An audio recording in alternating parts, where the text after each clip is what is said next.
by request, I'm going to show you guys how to do one of my favorite, I don't know what to read, tarot spreads. So this is a really easy spread. It's kind of like the center of the Celtic cross. It's kind of like the middle of my arrowhead spread that I like to do. This is the I don't know, just give me random cards, kind of see what the energy is now. Hoopla. So you're going to have card 1, 2, 3, 4, 5, and 6. So when it comes to, let's see if I can adjust this a little for you guys. When it comes to reading this top card, this is the Thinky Think card. This is the what is known to me, what am I doing, what am I aiming for, what are my goals, what do I know to me spiritually, energetically, all of that good stuff. This one is what grounds you. So not just, oh, life is a beautiful, wonderful story, but this is what is grounding you, what's keeping you here, what is the practical that you are doing to make things happen.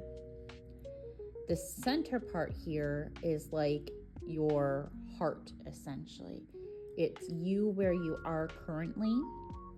And then this card is either what is supporting you or what is blocking you. You have to read them together in context of the other cards around. If it is a more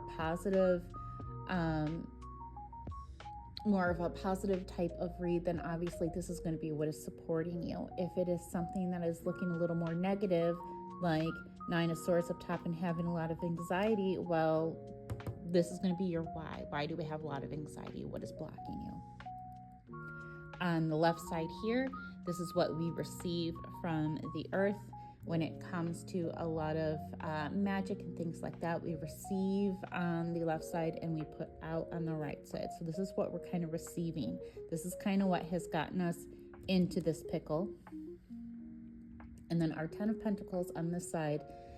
On the right, this is what we're giving out into the world. So even though we are maybe a little full of anxiety and taking new adventures, we're trying to connect with what is important to us. And in the outside, we're trying to put out that good and that support and everything for our future in our community. So reading things together, you have your head, your heart, your butt, as I like to say, what is in your head, what is in your heart, what is keeping you grounded, what is at your root. And then you have your left side, what you receive, and your right side and what you put out. This is a very general reading and kind of how to see where people are currently, what they're kind of focusing and going through. And again, when I do a lot of my random card reads, this is what you'll get. You're not asking a specific question. You could, but this kind of gives you a home base of what we're doing, where we're going. Now I'm going to go ahead and take a few second video. I'm going to label it so you can screenshot it. Okay, love you, bye.